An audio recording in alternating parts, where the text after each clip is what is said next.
कोयना धरण परिसरामध्ये पावसाचा जोर वाढलेला आहे, त्यामुळे धरणाच्या पाणी पातळीमध्ये वाढ झाली आणि धरणाचे सर्व 6 दरवाजे 1.5 फुटांनी उघडण्यात आलेले आहेत। धरणातून सध्या 12,100 क्युसेकने पाण्याचा विसर्ग सुरू आहे, त्यामुळे कोयना आणि कृष्णाकाठच्या नागरिकांना सतर्कतेचा इशारा देण्यात आला आहे। कोल्हापूरच्या राधानगरी धरण क्षेत्रात पावसाचा जोर वाढला असून धरणाचे 4 दरवाजे हे उघडण्यात आलेले आहेत। धरणातून 7,212 क्युसेकने पाण्याचा विसर्ग सुरू आहे, तर भोगावती नदीकाठच्या नागरिकांना सतर्कतेचा इशारा दिला आहे।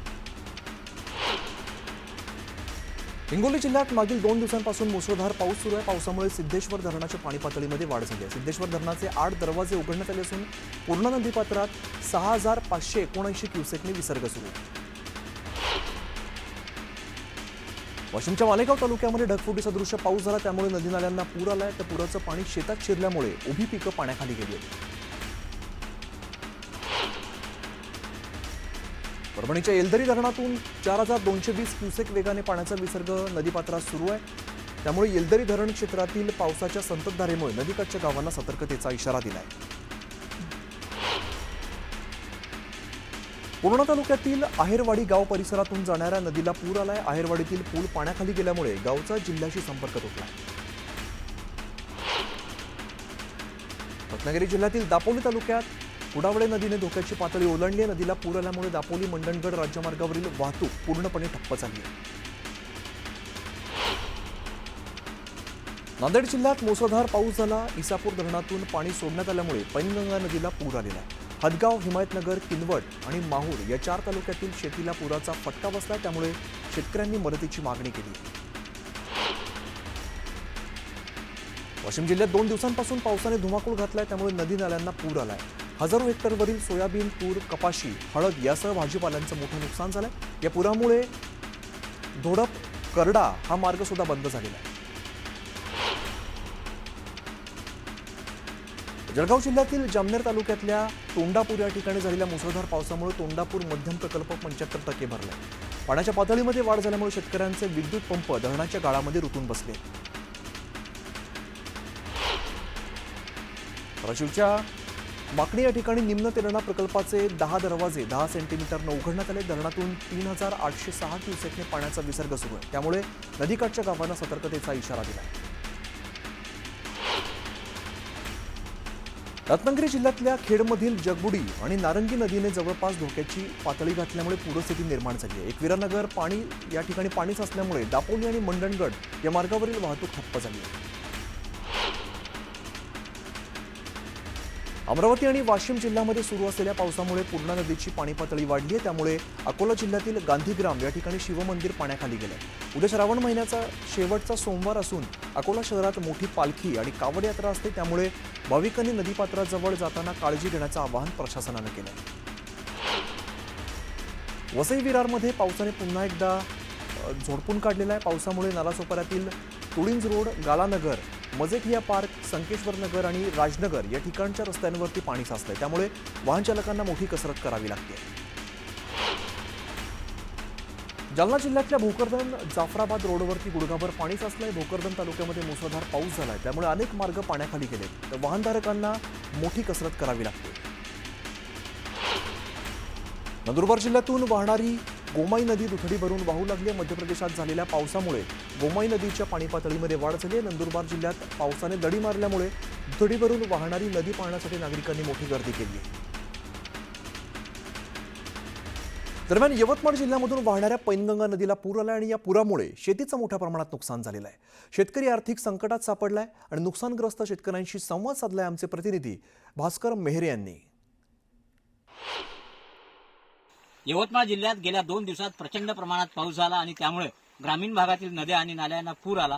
विशेष म्हणजे यवतमाळ जिल्ह्यातून जी नदी वाहते पैनगंगा, त्या नदीला मोठ्या प्रमाणात पूर आला आणि यामुळे नदीकाठचे जे गाव आहे या गावांमध्ये पाणी शिरलं। एवढेच नव्हे तर शेत जे आहे शेतांमध्ये सुद्धा प्रचंड प्रमाणात पाणी शिरलेलं आहे आणि त्यामुळे शेतकऱ्यांचं मोठ्या प्रमाणात नुकसान झालेलं आहे। यावर्षी या भागातल्या शेतकऱ्यांनी सोयाबीन, कापूस आणि तूर यासारखी पिकं लागवड केली होती आणि या सध्या ज्या ठिकाणी आपण आहोत या ठिकाणी सुद्धा आता या स्थितीला जवळपास 10 ते 15 फूट पाणी या शेतांमध्ये असल्याचं या ठिकाणचे शेतकरी सांगतात।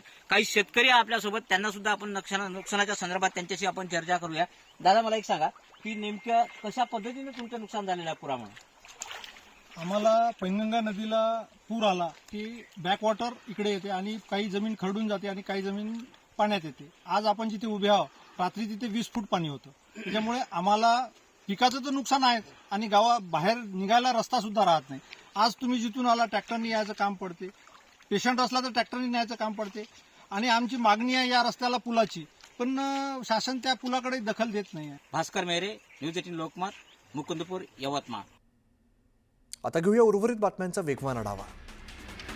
मतचोरीसारखा शब्द वापरून मतदारांना भ्रमित केलं जाते, लोकांची दिशाभूल करून भारतीय संविधानाचा अपमान होत असल्याचं निवडणूक आयोगानं म्हटलं. राहुल गांधींच्या वोट चोरीच्या आरोपांवरती आयोगानंही उत्तर दिलं. पुरावे मागितले तर दिले नाहीत. आयोग कोणत्याही खोट्या आरोपांना घाबरत नसल्याचं वक्तव्य निवडणूक आयुक्तांनी केलं. तर मतदार याद्यांच्या दुरुस्तीची सुरुवात SIRच्या माध्यमातून झाल्याचंही त्यांनी म्हटलंय. येत्या 15 दिवसात राजकीय पक्षांनी सर्व त्रुटी सादर कराव्यात. निवडणूक आयोगाने सर्व राजकीय पक्षांना आवाहन केलं. तर निवडणूक आयोग कोणत्याही राजकीय पक्षासोबत भेदभाव करत नसल्याचं स्पष्टीकरण दिलंय. बिहारमध्ये राहुल गांधींची वोटर अधिकार यात्रा सुरू झालेली आहे. मतचोरी कशी झाली हे आम्ही समोर आणल्याचं राहुल गांधींनी म्हटलं. तर बिहारमध्ये मतचोरी होऊ देणार नसल्याचा निर्धार राहुल गांधींनी केला. नाशिकमधील कार्यक्रमात गिरीश महाजनांचा पालकमंत्री असा उल्लेख करण्यात आला. यावरून मी पालकमंत्री झालेलो नाही, होणार आहे असं वक्तव्य महाजनांनी केलंय. तर पालकमंत्री पदाबाबत कुठेही रस्सीखेच नाही, मी पक्षांमध्ये सर्वात सिनियर आहे असंही ते म्हणाले. त्यामुळे त्यांची पालकमंत्री पदाबाबतची इच्छा लपून राहिली नाही.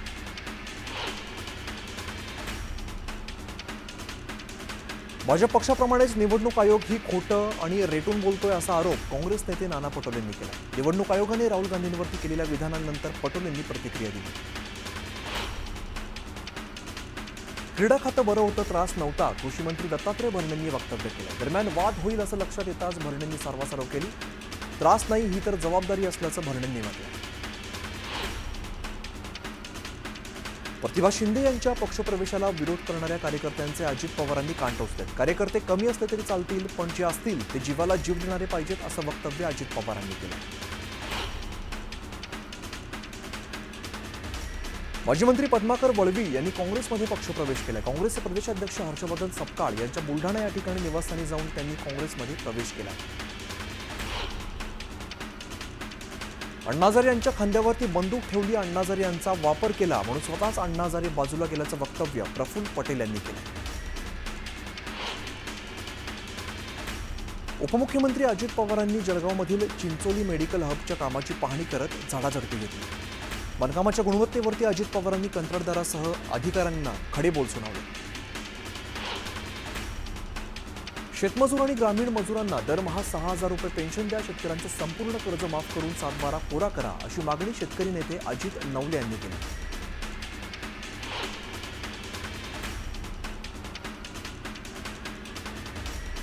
कर्जमाफी, पीक विमा आणि शेतमालाच्या प्रश्नांवरती सरकारला जाब विचारणार असल्याचं अखिल भारतीय छावा संघटनेचे प्रदेशाध्यक्ष विजयकुमार घाडगे यांनी सांगितलं. कर्जमाफीसह शेतकऱ्यांचे प्रश्न न सोडवल्यास नेत्यांना गावबंदी करू असा इशाराही दिला.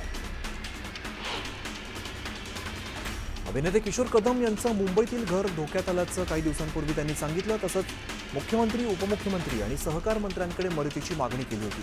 त्यानंतर मुख्यमंत्र्यांनीही तात्काळ दखल घेत मदतीचं आश्वासन दिलं होतं. मात्र आता त्यांनी आणखीन एक व्हिडिओ पोस्ट करत सोसायटीच्या कमिटीवर आणि बिल्डरवरती आरोप केले. अमरावतीच्या वडगाव फतेपूरमध्ये भागवत सप्ताहाचं आयोजन करण्यात आलं. यावेळेला महाप्रसाद कार्यक्रमात माजी खासदार नवनीत राणांनी पुरणपोळ्या लाटल्या. पोळ्या लाटतानाचा व्हिडिओ जोरदार व्हायरल होतो.